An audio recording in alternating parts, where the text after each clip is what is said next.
Hello, this is JD from Tech Canvas, and in this video, we will look at a high-level overview of the PIMBOK 7th edition from PMI. Before we start with the video, let me introduce myself. My name is Janakiram, and I am one of the project management instructors from Tech Canvas. I am a certified project management professional from PMI, in addition to certifications on CSM and Microsoft MCSD. I have more than 15 years of experience in project management, which includes extensive experience in waterfall and agile methodologies. So, what does the PIMBOK 7th edition have for us in store? It introduces us to value delivery system. It transforms the existing process groups into 12 project management principles. We have the 8 performance domains which derived from the 10 knowledge areas until 6th edition. We have a complete dedicated section on tailoring, and we have the models, methods, and artifacts. Let's go through them one by one. One of the significant changes in the PIMBOK 7th edition is the transition of project management approach from process-based to principles-based. If you look at the left side, until the 6th edition of PIMBOK, we had the classic 5 process groups. In the 7th edition on the right side, you can see that we have 12 principles being introduced. So what are these 12 principles for? So these project management principles are defined by PMI, and they reflect some of the general management principles, and they are very familiar to the principles contained in the agile approach, so you may find it familiar as well. Let's go through them one by one. The first principle says be a diligent, respectful, and a caring steward. Steward in general terminology is used in aviation, where a steward is supposed to make sure that all the passengers in a flight are comfortable. So in this context, it's a project manager who is supposed to make sure that the team members are comfortable in meeting the project objectives. It may include certain leadership aspects like integrity, care, trustworthiness, compliance, and code of ethics. The second principle talks about creating a collaborative project team environment. Collaboration is an approach where there is an emphasis on teamwork and also equal participation of all team members to achieve the project objectives. Now, why do we do collaboration? Is to make sure that the objective of the project is achieved efficiently. The third principle says effectively engage with stakeholders. Now, this is the standard stakeholder engagement that PMI always recommended. It involves the aspects of identifying stakeholders, engaging them, analyzing their influence, and collaborating with them throughout the project. The fourth principle says focus on value. Now, there is no standard definition for value. Now, you can roughly translate it to outcome of a deliverable. It can be financial, it can be a business opportunity, or it can be a social benefit. The fifth principle says recognize, evaluate, and respond to system interactions.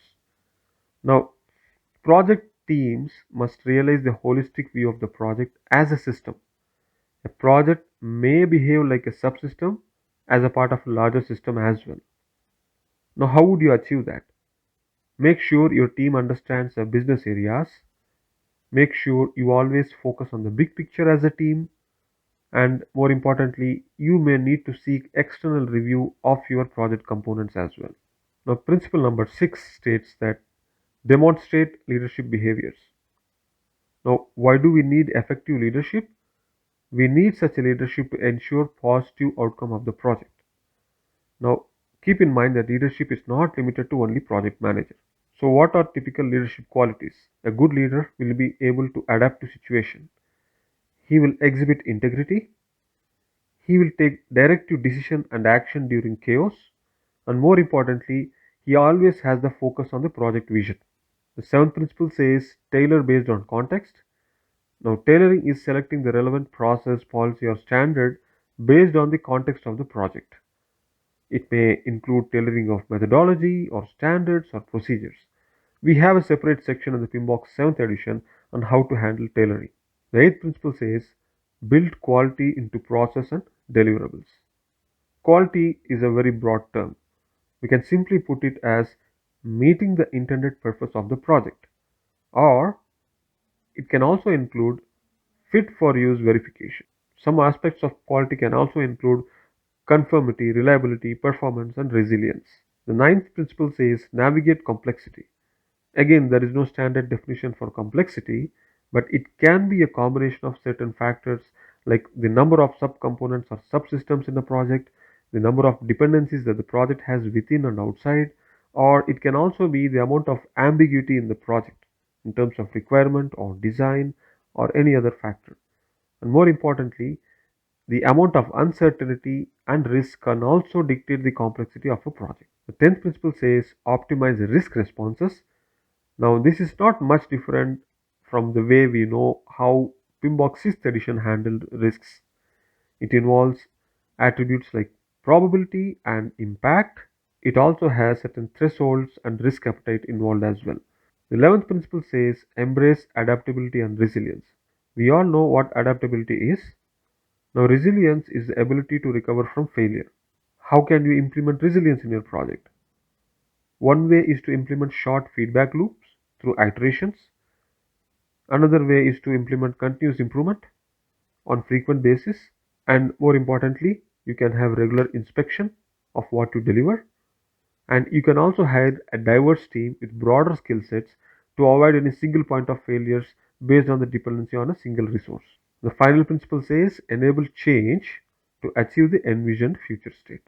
Now, classic projects were always reluctant to change, but changes are introduced in a project for it to stay relevant with the outside world. So, changes may come from within or outside the project. You collaborate with stakeholders for implementing the changes, and more importantly, you need to introduce the culture of change as a project manager. So those were the 12 principles in the PMBOK 7th edition. On top of it, we have 8 performance domains. So these performance domains are nothing but a culmination and rational segregation of the 10 knowledge areas that we are familiar with from the PMBOK 6th edition. If you look at it, we have stakeholder as a performance domain, team, we have development approach and life cycle, which is new as a performance domain. We have planning, work, delivery, measurement, and uncertainty. So one dedicated chapter we have in PMBOK 7th edition is the value delivery system.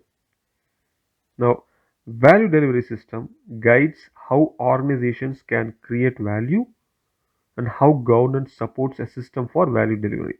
It identifies ways that portfolios, programs, projects, and products relate when it comes to value delivery.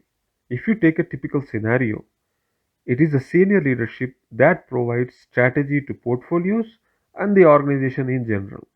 Now, portfolios provide the expected outcome, benefits, and values that the organization expects to program and project managers.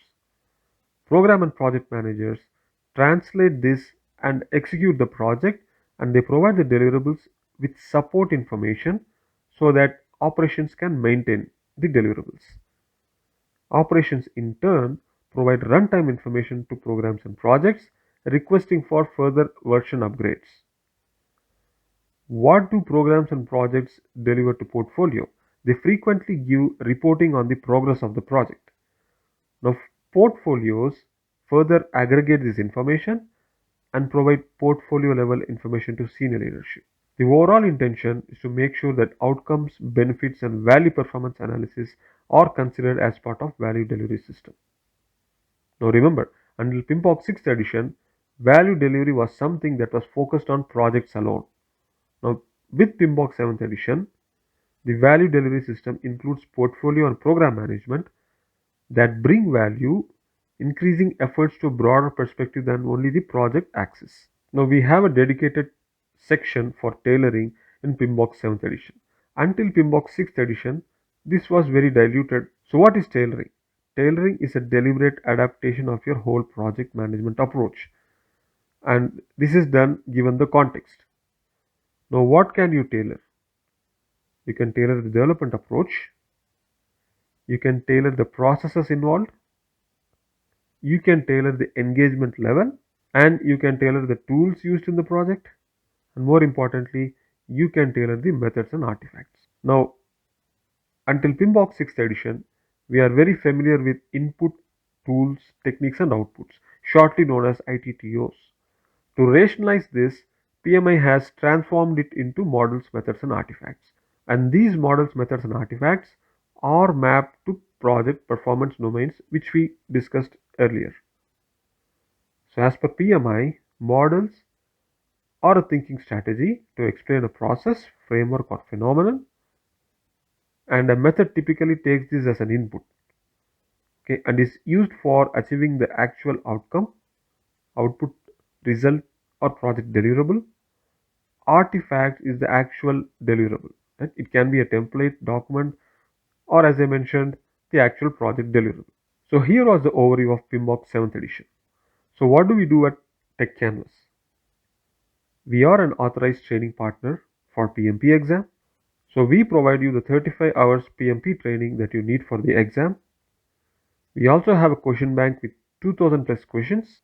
We have full length simulation exams which you can use to mock the actual exam. We have flashcards and crossword puzzles for you to memorize various PMP topics. On top of this, we also provide trainings for entry level project managers for CAPM certification and agile practitioners for ACP certification from PMI. If you are interested in any of these certifications, you can reach out to us. If you like this video, please share and subscribe. Thank you.